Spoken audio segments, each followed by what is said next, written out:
What's up with just the ankle? Right? Yeah.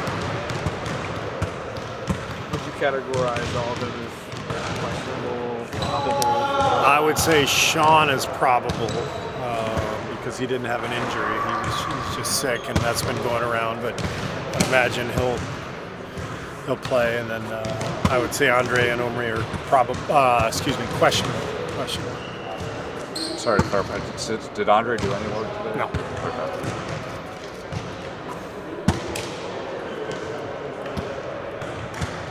We're all firing our tweets on. Yeah, I'm used to it now. Pause. As soon as you're ready, and then we'll move on. Outside of the minor ankle setback, how do you feel like Omri's assimilated into everything here?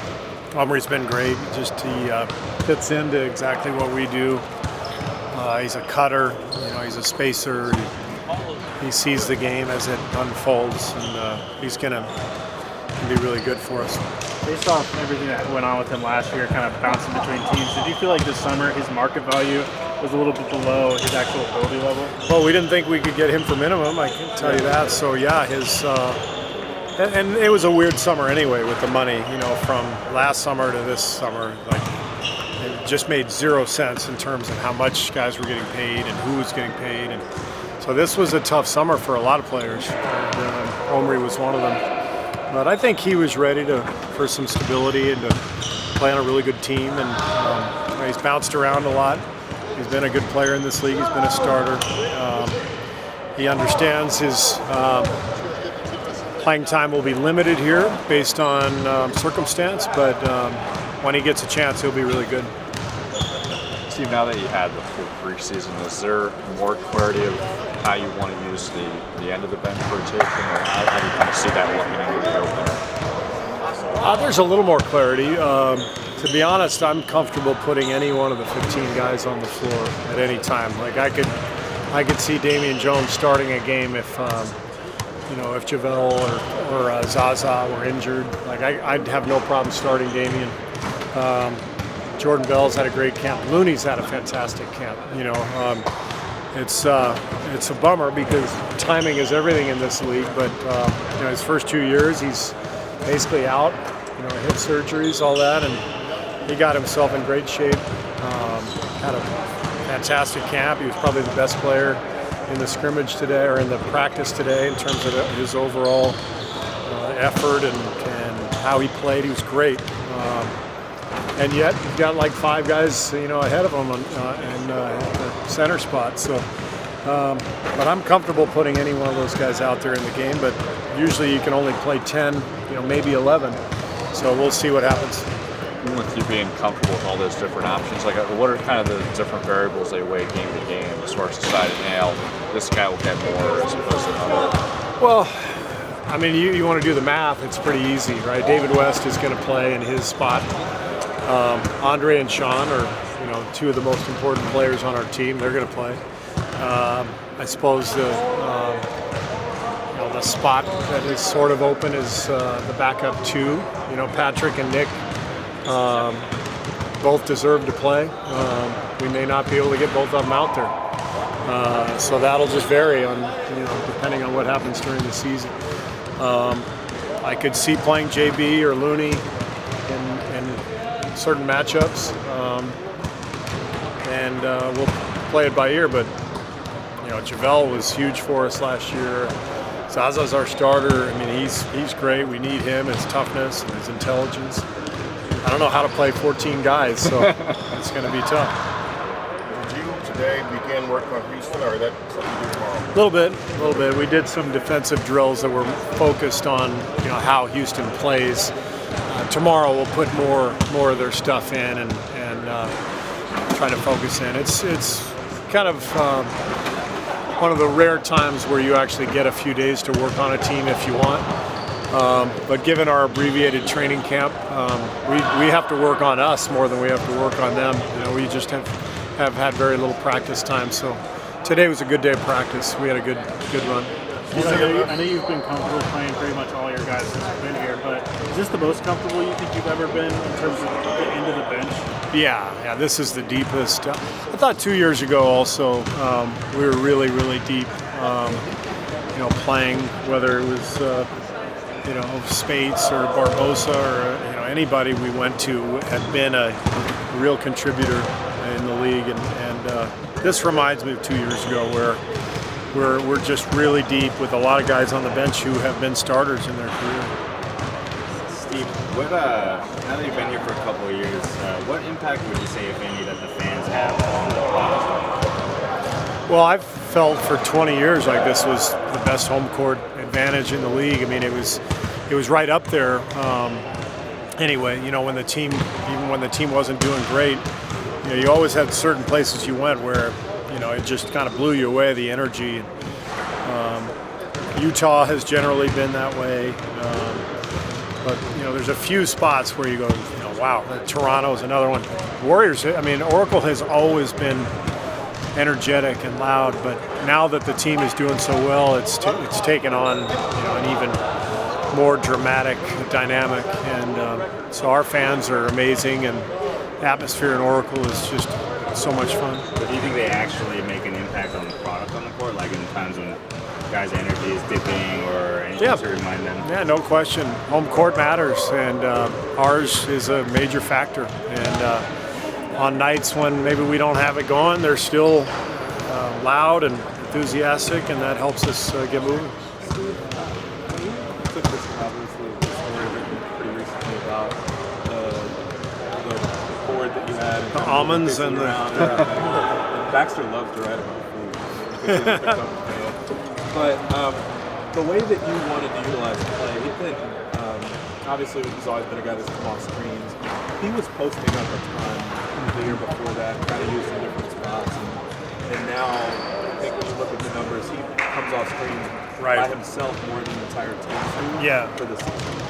So how big a part of that is kind of what you wanted to do and some of the way he was used to target? I think a lot of what we ended up doing was sort of it became organic based on the players themselves and what they felt comfortable doing. I knew I wanted to install plenty of movement, and it just so happened that Clay turned himself into Reggie Miller and Rip Hamilton, and to me he's the best guy in the league now at moving without the ball, and just comes naturally to him, and it was a natural fit for our offense too. And when you think back to last year, I'm sure you guys didn't have that many big questions about how Kevin was going to fit, but there was so much speculation that someone was going to have to be willing to do a little bit less. And there was this question with Ron and Chris Bosh and Wembley in Miami. Clay's numbers didn't come down last year at all.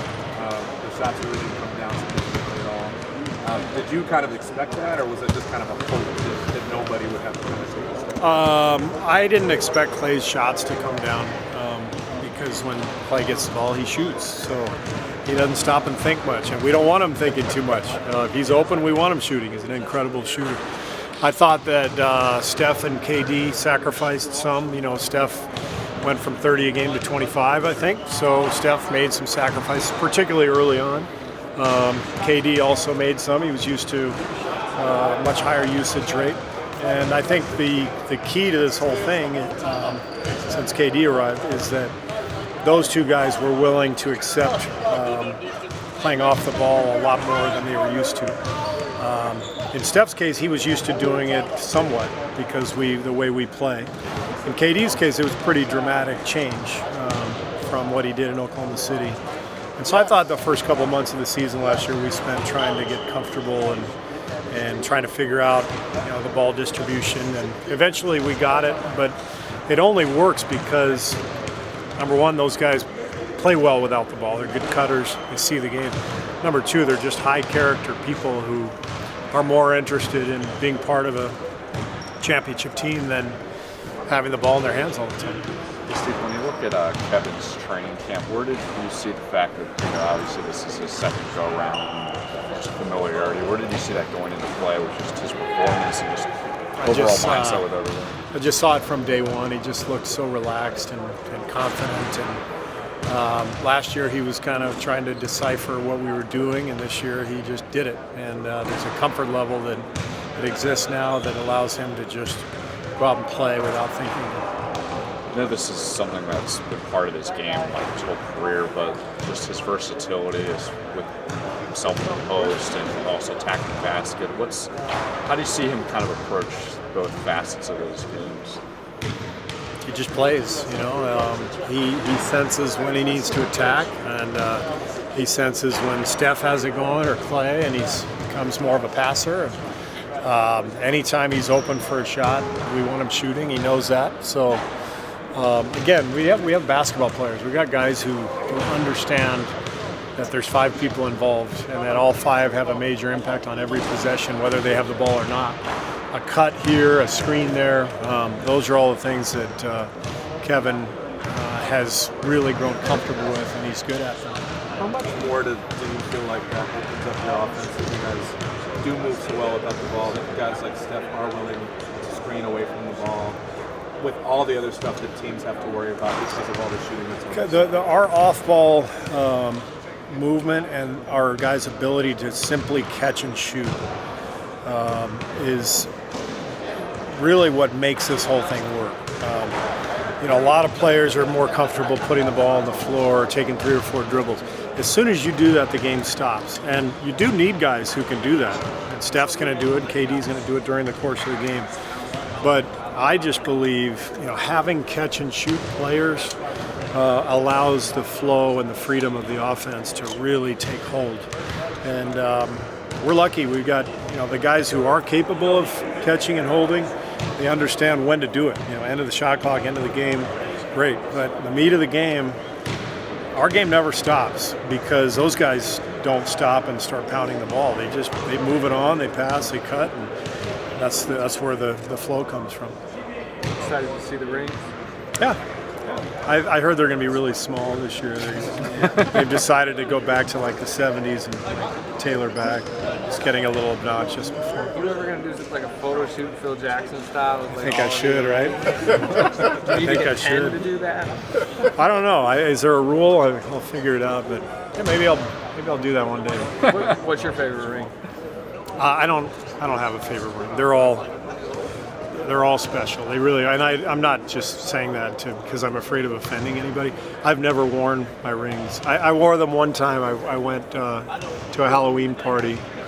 I had 5 at the time before I became a coach, so I wore all 5. I was Eminem for Halloween. So it's the only time I've ever worn them. Beyond like, okay, you don't want to like pick a title you like the best, but there's not like a ring you think looks the best? No. Honestly, they're in a safe deposit box, and I don't think I've even looked at them for a year. So, That's yeah. the time you've worn them, but is that the only time you've been Eminem? It's definitely the only time I've ever been Eminem. Although I could relate to him the other night when I saw what he did. You enjoy that for Yeah, you're on Love that. I love that. Yeah, I don't have my own. He spoke for me. Just kidding. Kinda.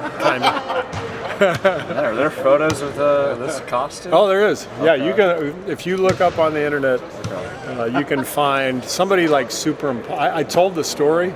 Yeah. There's no actual photos, but somebody like superimposed like the whole get up and with the tattoos and everything. I didn't have the tattoos with the costume, but One-ups Westbrook, though.